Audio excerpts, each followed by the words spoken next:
Hello and welcome to Bringing Education Home. I'm Herb. And I'm Christina. And together we bring you experts and ideas to help grow healthy, happy, successful families that are both inside. And outside the box. If you like the show, be sure to follow Christina on Facebook. And please leave us a like review on your favorite podcast platform. I now have the pleasure of introducing Christine Devane.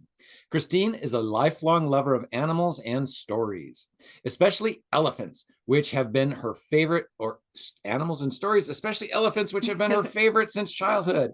After earning her bachelor's and master's degree in elementary education from Merrimack College, she spent 13 years teaching, where her favorite part of the day was reading aloud and connecting with her students through books.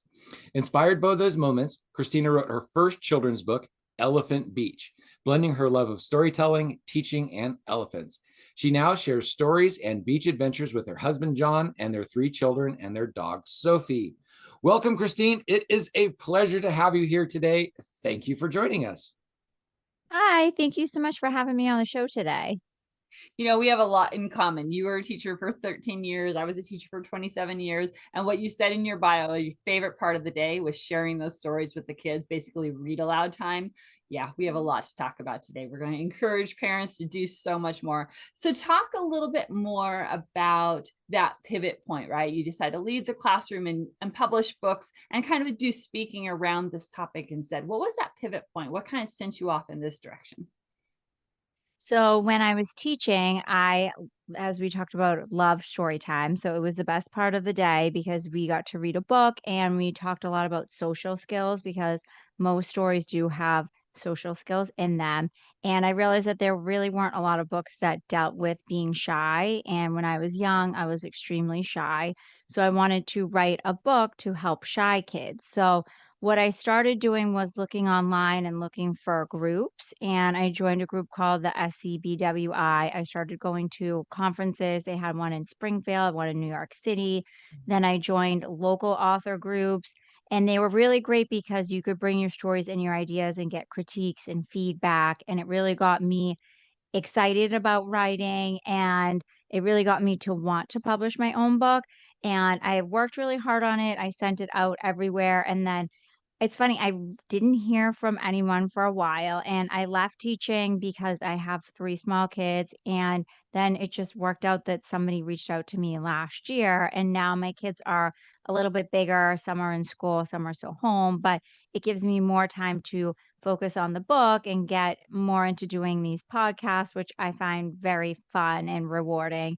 So it's been a little bit of a twist, but it's still dealing with children and getting to talk about social skills and helping children to enjoy books. That is a great pivot. And I absolutely love that because, we always tell our parents as teachers, like, if anything else, please just read to your children, right? And lots of parents are like, okay, awesome, I can read a story. But then they some are very natural about asking questions or engaging the kids with the story, and others just kind of sit there and read. So that's one of the things I was hoping that today, as we talk through this love of reading and sharing stories and sharing those emotional skills as well, is that we can help parents with that idea of what makes story time fun, what makes story time engaging for your kiddo. Instead of just sitting there and reading the book, what else can you do? So what's your first tip, right? If your parent is going to sit down and read with the kiddo, what's one thing that they can do to really make sure the kids are engaging with that story? So my first tip actually happens before sitting down and reading the book, and it would be to get your child into the library because the library is a wonderful resource and kids can go and pick their own books, pick their own topics, find something new that they want to read. And it really gets them engaged and gets them enjoying stories rather than just being a parent and finding books online that you think your kids might like. I think it's great to actually bring them to the library and let them pick the book. So I take my kids all the time, and sometimes they pick books that I would have picked for them, but sometimes they pick very random things that I would have never in a million years picked for them. But that's the great thing about going to the library is there's books on every topic and they can find something that they might not have found if I was picking it for them. So I tell parents that that's the first thing to do to get your kids to really enjoy reading, get everybody engaged is to just take a trip to the library. And the best thing is it doesn't cost any money. So if you buy books and they don't like them, then you're stuck with them. But if you go to the library, you can get as many as you want and bring them back the next week. So that I think is the most important thing. Yes, absolutely. Yeah, that totally makes so much sense. And that's why a lot of schools, of course, have full complete libraries, and they try to get the kids to check out books every week and things. Exactly. So they are making those choices. What if you think that your child is constantly picking the wrong kinds of books for them, though, like the wrong level? Because I know some of them we read to them and other ones they want to read. What would you give parents a tip on that? So I wouldn't discourage them if you think the book is too hard. I would just try to get some other books that might be on their level. So my son comes home, he's in first grade, and he picks out some books that sometimes might be too hard for him. But I have books that are on his level. So I don't want to say, oh, don't get books like that because I don't want to discourage him. I just say, okay, well, let's try this book and that book. So we do something in addition. So it's not telling him not to get those books. But a lot of librarians are pretty good at the schools with telling them, and he has a paper that has the 5-finger rule, and they really try to encourage them to get books that are on their level. But I mean, every once in a while they do get one that is too hard. Exactly, because those librarians are the same way, trying to encourage them to read, not discourage them. So they aren't going to tell them no all the time, right? I remember my librarian in the school I was working at, she would always say, pick one that you really, really want, and then pick one that has to fit the 5-finger rule that you were just talking about, just so they kind of had a choice of both the books when they went home. Yeah. Yeah, I think that's I a read good too hard of a book one time, probably 4th or 5th grade. Took me several months to read it. It was called Watership Down. Way over my level, but I was gonna push my way through that book.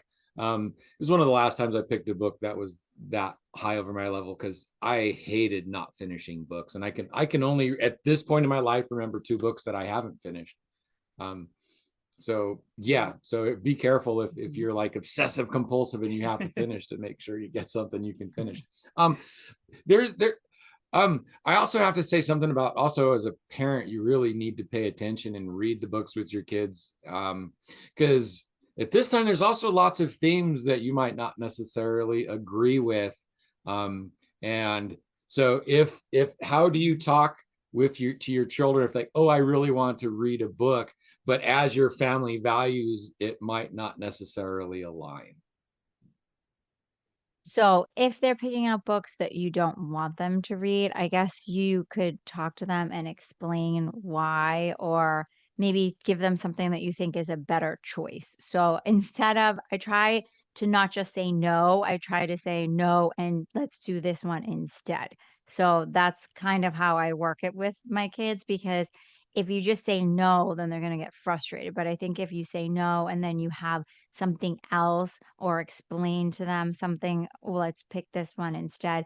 I actually haven't had that come up, but that is a good question because my kids are small, so I'm sure at some point that's going to happen where they bring home a book that might have something that I haven't discussed with them. So it's something that I will have to figure out for myself too as we get there. Because there also might be some parents that might hesitate to letting their children choose for that reason. And so then there needs to be a discussion on how do we let them choose, but then talk about what restrictions, Right.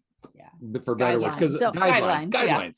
Yeah. When I do go to the library with my kids, I do bring the stack over and I check the books before we check them out. So he's not just getting 25 books, checking them out, putting them in the bag, and I have no idea what they are. So I do have him pick the books and check them and make sure because there have been a couple times when he picked things that I knew were a little like confusing for him. So I had him put them back. But yeah, I would just monitor them, let them make their decisions, but just do a little bit of monitoring. So I wouldn't just let them go to the library, pick everything and not look at it. So just check as you're going, use your guidelines.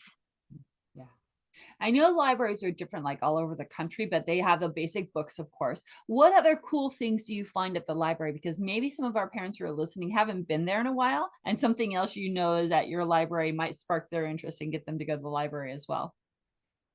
So our library is great. They have a lot of really fun programs that my kids go to and they're free, which is amazing. So my older son loves to build Legos. So every Friday of the month, well, first Friday of the month, they have a Lego building session that he really looks forward to. So it's an hour. All the kids go in there and they play with the Legos and they read Lego books and then they get to build whatever they want. But it shows them that the Legos are tied to books, and then it also gives them some creativity to build their own Lego thing in there. And then my son, my middle one loves bugs, and they had a reading to worms thing. So they had books on worms, and then they brought in worms, and he just thought it was the most interesting thing ever because there was real worms in there. And then we went, they had a Shark Week party. They do a lot of activities. They also have story times for small kids. So I tell parents all the time to check out the local library, look at their activities, and try to get your kids going to the activities as well, because then they think of the library as a fun place where we can go and learn. And we're not just going and picking out books because I have the way it is right now, my kids love going to the library, which is nice. So they like going to the activities there. And then they also like going to pick out books. But like I said, it's all free too, which is great. You know, They, as you're I actually talking, just, oh, sorry, go ahead. as you were talking, it was bringing up lots of memories for me, and that's actually a pretty cool thing because I hurt my head, have lots of brain damage, and lots of my memories are gone. So sometimes, as you're talking, I'm almost hearing. I remember going to the library. For us, we lived 50 miles from a library, so we would go once a week and grab a whole bunch of books. And yeah, I remember that. I remember my mom reading to me. I don't necessarily remember her stopping and asking questions, but I remember learning how to read because I didn't want my mom to stop. And I would like watch her read and watch her read. And then when she was done, I would pretend I was reading. And then one day I realized I was. So that kind of stuff was like super duper fabulously important to me. And so thank you for bringing up these memories, because here I am 55 remembering when I was less than 10 years old, and that doesn't happen for me very often anymore. And so Well, having these memories, it's like make these memories with your kids too, because wow, looking back, it's like my mom reading to me, going to the library, sometimes the story times in the library. I remember one of those stories because I asked a question and I got embarrassed. And still, it's like I remember that story years and years later. So fabulous memories. So thank you. And it's important for your kids. So thank you for what you're doing there too. well, I'm glad that you have such nice memories from the library, and hopefully our listeners will also have nice memories of the library and know how important it is for their children. And I'm sure that they will also have those memories growing up. Yeah, exactly. So you have always loved elephants. That's what it said in your bio. And I think you even got to take a trip to go to Africa, right? And see the elephants. Yes. Yeah, exactly. If you could invite one of those elephants to a story time with you and your family, what book do you think they would enjoy the most? Let's talk about elephants for a little bit. So it's funny. I, growing up, just always was drawn to elephants, and my parents and grandparents always brought me elephants. So I have a large collection of elephants. And I just think they're great because they're so social, they're kind, they're really warm animals, they are caring. So I thought it would be a great character for a book. And they're also funny because of their size. So that's why I thought they'd be good for a book. But if I were to bring it to a story time, I would probably read right now we're reading Grumpy Monkey books. My kids love those books. They're silly books about a monkey, and sometimes he gets irritated with the other animals. But I think an elephant would really enjoy those books because it has other animals in it. I love that. Yeah, that makes so much sense. And then, I'm thinking about it, reading it with the children and things like that. One thing that I always loved doing was that if there was like a repeated phrase in the book, when the kids caught on to it, I would pause and let them put the repeated phrase in the book, and that really got them engaged. So I could see like animal voices or something with all the elephants and the different animals. Yes, there is actually an elephant in some of those books. So I think that the elephant having a real one would make for a great story time. Yeah, exactly. Now, your book is Elephant Beach. Elephants don't usually go to beaches. So how did you make that connection, and why did that happen in your book? And I can see it just behind Just you over your right shoulder. there. Yep. So it's funny, when I was trying to come up with an idea for the book, I kind of put all of my favorite things together into a book. So I always enjoyed going to the beach when I was younger. My grandparents lived very close to the beach, and I know a lot of kids enjoy going to the beach. So I thought it would be a good setting because a lot of kids can relate to the beach and they like to talk about it. And then, yeah, elephants were my favorite animal, so I threw them in there, and then the little girl is very shy as I was growing up, and I wanted to be able to focus on her and get her voice to be heard, so kind of just put them all together. I love that. And it's so important, like you said, whenever we make those connections between the books and then like the social issues or the social problems that your child is having. If they're shy, maybe they're too loud and noisy. So then you get a book about a character that's too loud and noisy and how they handled settling down. There's so many different things that parents can do with books that really help their kids. So you were pretty shy growing up, I was. and you became a teacher, and you were pretty shy growing up, and you became a teacher. And so shy people want to stand up in front of lots of kids and teach. It doesn't make sense to me. And now you're on podcasts. So how does a shy person develop the tools to be able to put them to be able to, because you'll always be shy, but how do you build the tools to be shy and still step forward?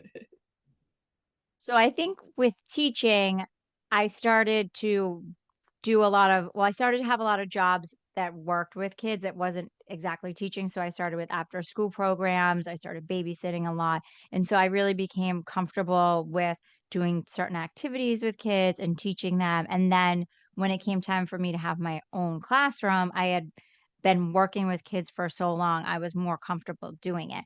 I did not like teaching in front of other adults because that still made me nervous, but teaching in front of kids is different because kids aren't really judging you as much. They're a much easier audience. So that I could handle. And then doing the podcast, I like because for the most part, it's one or two people on one. So it's not a whole room full of people watching you. Although there's a lot of people that listen at the time, it's not as intimidating to just be in front of one or two people. So I think that you just have to kind of step out of your comfort zone, but know your limits. So I'm not going to go sign up to be a guest speaker anywhere because that would make me way too nervous. But signing up to do podcasts is something that I've really enjoyed. And with a book, you have to do some sort of press. So you have to get yourself out there or nobody's going to know about the book. Exactly. And I so totally resonate with what you were just saying. Kids, no problem. You can put me in front of a group of kids. I'm there all day long. You put me in front of parents. Kids your same age? No, not my same age. Kids your same age. It's different. It is different.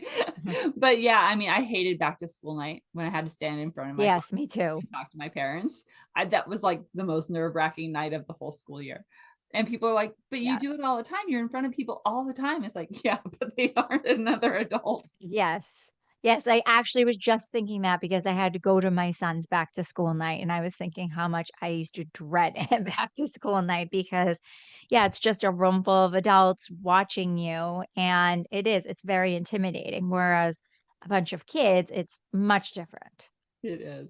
Awesome. Let's jump back to another parent tip. How can parents make sure that this story time is also engaging for their kiddos? So you said number one is actually before story time, having the kids pick the books. What's another thing that parents can do to really make this a good, solid learning time, but fun time for their kids? So I also encourage parents to sometimes, if you have them, use props because they remember the book. So with the elephant book, when I go and do school readings, I bring in towels and sunglasses and a beach ball, and the kids love it and it brings more meaning to the book. So sometimes if you're reading a book and say like we're reading the Grumpy Monkey book, if my kids have a stuffed monkey or something like that, then we bring it along to read the book.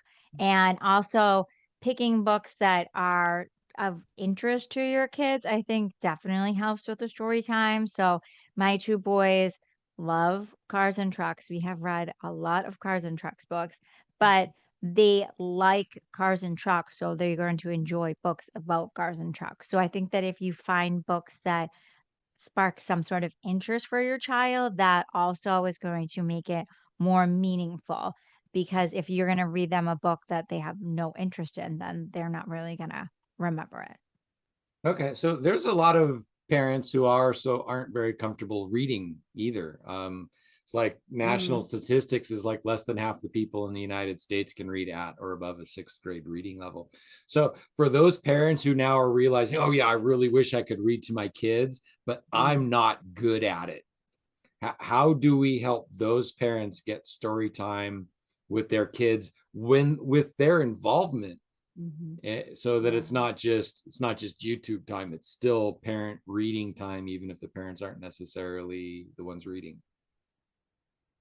So there are actually a lot of videos that have people reading books. So if you're someone that's struggling reading yourself, there is, I don't know the website off the top of my head, but my friend was telling me about it. There's a woman that reads the picture book, and it's exactly like a read aloud. It's not them just watching a YouTube video of cars and trucks like playing. It's an actual person reading a book. And there's a lot of them, so if people are struggling with reading themselves, then they could go and do that. They could look up someone reading the book for them. I think that they have websites where you can watch people, but I think they also have websites where you can listen to people and there's just someone reading the book out loud. So maybe having somebody else read it while you turn the page locally would be. Yeah. Yeah, if you can find the same book, yeah. And then the other thing is that you still have the control button, right? You have that pause button. So if you want to ask your child a question or discuss a part of the book, you've got that pause button to say, they're reading, but we're going to pause them. Let's talk about this right now. Exactly. Yeah. Yeah, I wish I could remember. It was something story time, and this woman, she dresses up in all different costumes and stuff like that. And she always has her nails done with all different things to go along with the theme. But I think it's kids' time, story time, now that I think about it. But she reads aloud the books, and it's a great resource for parents that aren't comfortable doing it themselves because the kid is still seeing a book being read. Yeah. I love that. Yeah. And if you can find the same exact book in the library and actually have the physical book there, like you were suggesting, that's even another connection, right? So someone else is reading, but you're still right there with your kiddo. Yeah. When I was a kid, you might not remember, we had these cassette tapes and you would put a cassette tape in and then you would have a book. And at the time, yeah, that's what I'm saying. Back when I do remember those. Yeah, and you would press play, and a lot of it for us, it was like a Disney series, and it'd be ding, and then you would change a page, and then there would be words, and there would be pictures, and then there would be a ding, and you would know when to turn the page, and eventually it's like you could, again, a great way to start reading. So I remember those as a kid now too. So another great memory popped. I do remember those too. And now that you're saying that, I remember how there was a sound, because sometimes with the Disney ones, it was a magical sound and then you turn the page. So I do remember those.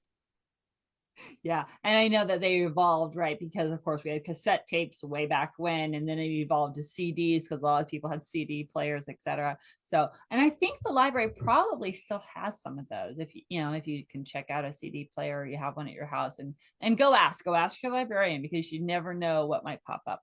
And then of course just regular audiobooks if you have the Audible subscription. If you go to the library, most library systems that have a free have an online version and an online app, and the amount of books that you can get free from the library online is amazing. Oh, that's good. Amazing. All right. So what else? One more thing. What else makes storytime super magical or engaging for kiddos? We've talked about making sure that they're interested in the book. You've talked about puppets or a stuffed animal or something. Is there something else that really connects with storytime that really makes it engaging?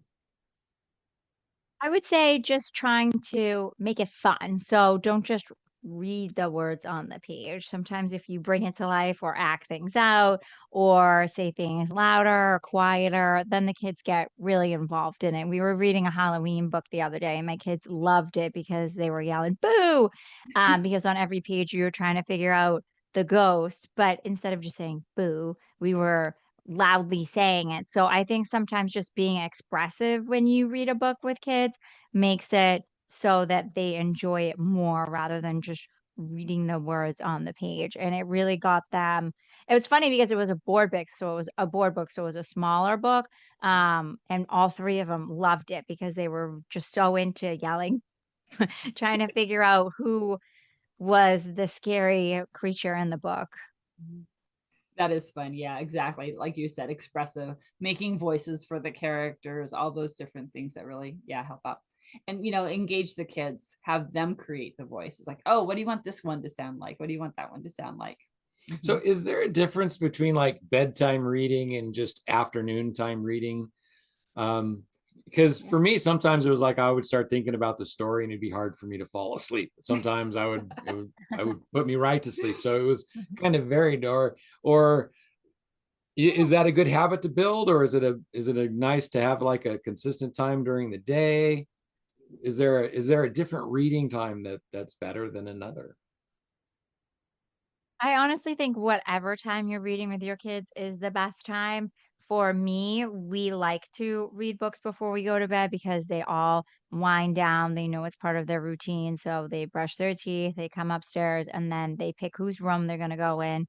And then that person picks the book. So it's part of their routine, getting them to calm down and get ready for bed. But honestly, whenever you pick to read with kids is a great time of the day because it is something that's so important that I really don't think it matters. It just depends on your family and what works for you. And for my kids, that's what they like to do. Yeah, I really like that. And it was amazing at a classroom teacher though, whenever the kids really got engaged, especially like when they got a little bit older and got into chapter books, they'd be begging. It's like, oh, we don't have time for read aloud today. And we're like, are you kidding? What about just 5 minutes before we go to the bus or something? So yeah, whenever you get that habit routine, the kids actually start asking for it. They're begging for it. It's like, don't forget, we need to do this today. Yeah, I was very undisciplined with books though. So I couldn't read before going to bed because sometimes at like 5 or 6 o'clock in the morning, be like, oh, I got to get up in 2 hours. Oh, but this I gotta just finish. And then so I would sometimes read all night. So Okay, yeah. How do we become that parents? Like because you I couldn't have put to the put the book books down. down. I haven't gotten there yet because my kids are small, but they do sometimes try to squeeze in a few more books because sometimes we do three and they each pick one.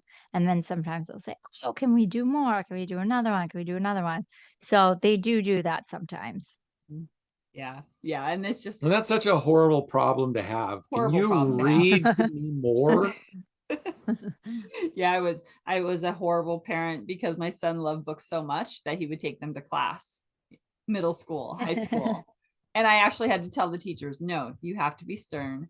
Take the book away, or else he will not pay attention in Yeah, class, it's kind of right? weird. It was a horrible, horrible Yeah, one of our problem. punishments for a while was taking his books Taking away. his books away. Oh.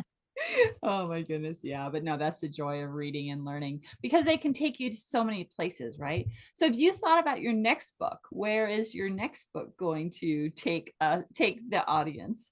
You want to share So or I actually have 2 books in the works, uh-huh. on very different topics, but, my first book I wrote, it's called Grandpa Dolly, and it actually deals with death and loss because when I was teaching, I found that usually there was one child that would have a loss in their family, either parent, pet, grandparent, and we would just get an email saying, "Oh, so and so had a death in the family," and then you don't want to upset the child and talk to them, so it was kind of something I never really knew how to deal with, and I feel like having a book to read to the class, you can say, "Oh, I see you, I know what's going on," without actually making the child feel bad.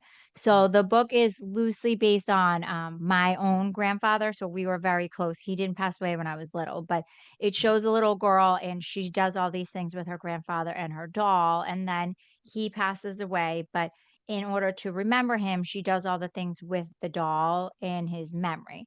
So it shows that we can do things to remember the person and make ourselves feel happy. And it also shows that you can be sad too, but it will hopefully help kids dealing with grief and loss, because a lot of times we just get the email, oh, this happened, and then there's not really any conversations, no follow through.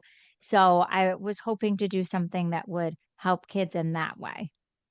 I love that, because that's one of the things I speak about with parents is like, and that email is so important. You need to let the teachers know when something big in your life is happening, because that way the teacher can be there to support the child, right? So I really love that you brought that up. And yeah, it's right. Yeah, you don't want to cause any more harm or cause the child to be sad, but letting them know they're supported in that other space outside of their family. So very, very important. Yeah, I kind of have a different view on that. I think around this topic, we keep our children from death too much. And it's a part of life. They're never going to get away from it. Unless they're the ones who die, but they're not going to get away from it ever. So to not have that as part of their education growing up, to me, that pushes a can down the road that can be handled much easier when they're young. So I'm glad you're writing a book about it and to help people with it, because it's like you hardly ever see children at funerals anymore. And so it's like, it's part of life, they need Exactly. to be involved with that part of life as well. Exactly. And I just want kids to have an example to see, oh, well, she was sad, but then there's ways to remember the person and think about them and think about their memory. And we don't just have to forget about them. But like you said, it is something that a lot of parents and schools don't really teach children. And a lot of kids have to deal with it in some particular way. Most of the times it's pets first. I mean, that I can remember that was the first loss I had in my family was our dog. And it's just something that, yeah, everybody's going to have to deal with at some point, and we don't really tell people how or help them in many ways. So, yeah, I was just hoping that the book would kind of help kids and also teachers and parents. Yeah, Absolutely love that. we Yes. started with rodents, rats and mice, Rats because you and mice. got 2 or 3 years and you don't necessarily get that attached to them. Our last dog was 19 years old, and so that's too Oh, long. wow. That was a tough one. That was a tough one. That's yeah. But yeah, completely get it. Guinea pigs, rats, mice, fun little animals that don't necessarily last too long. That's kind of how we started it, and With our intentionally as well. Yeah, exactly. And the next book that's coming up, someplace other. Oh, yes. And then I have another book that's totally different topic, but it's alphabet book. So my kids love alphabet books, especially since they're learning the alphabet. They like to point out the letters and words.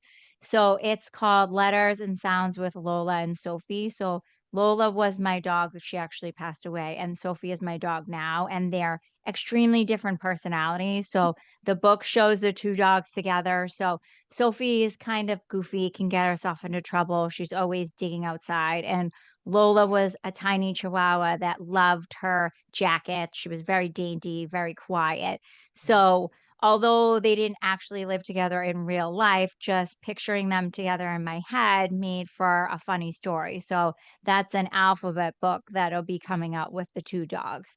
And like I said, that one was definitely made a lot because of my children, because I saw how much they loved the alphabet books, and we have a lot of truck and airplane alphabet books. So I thought that I would write my own.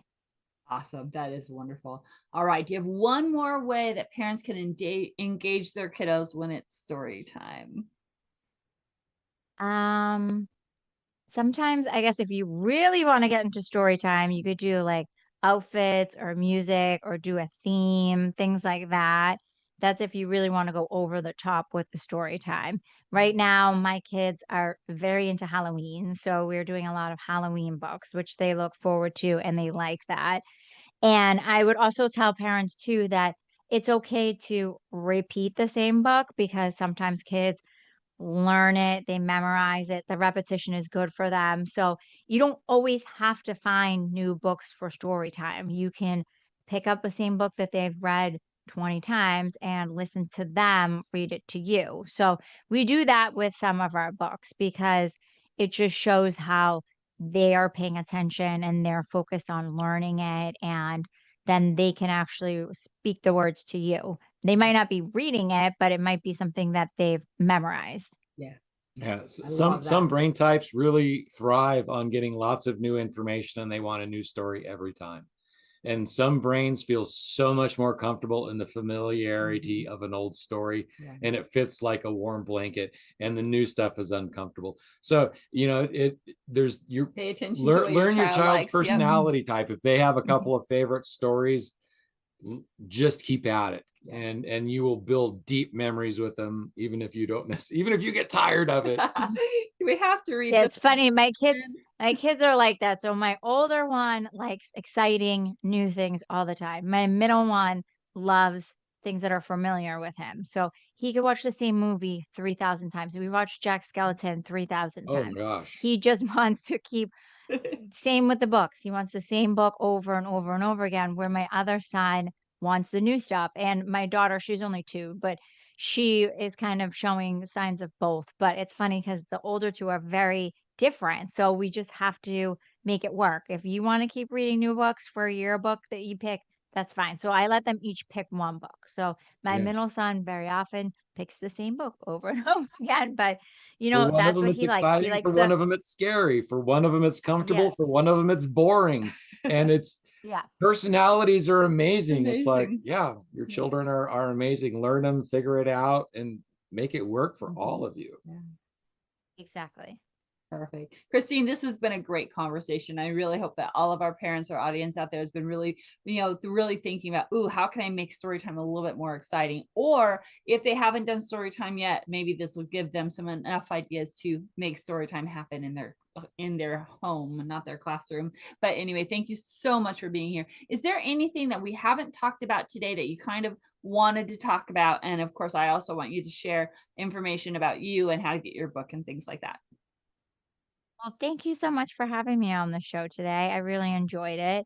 And my book is on Amazon, Barnes and Noble, and then Archway Publishing.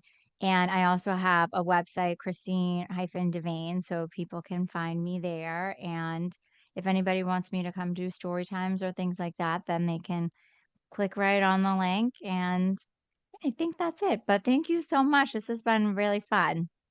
Awesome. Thank you as well. Um, any other questions from you today? No, I'm really good. I would like to Yeah. thank you for being here. You know, in a day and age where so many Mhm. people just talk about problems and they don't do anything to fix it, you're out there trying to make the world a better place. You're writing books, you're having story time for children. And, you know, the children are our future. And that's why we do this podcast to help parents help their children. So thank you for what you do. Thank you for being here today. And thank you for sharing yourself and your talents with the world, even though you're shy. Well, thank you so much for having me on. You are very, very welcome. And it was a pleasure. So glad you were here. All right, audience, it is time to love, like, share, do everything you do with podcast recordings so that other families can get the same information and maybe help them spark a new story time in their life. So until next time, thank you for being here. Click like and share, and we will talk to you later. Bye for now. Hello and welcome to Bringing Education Home. I'm Herb. And I'm Christina, and together we bring you experts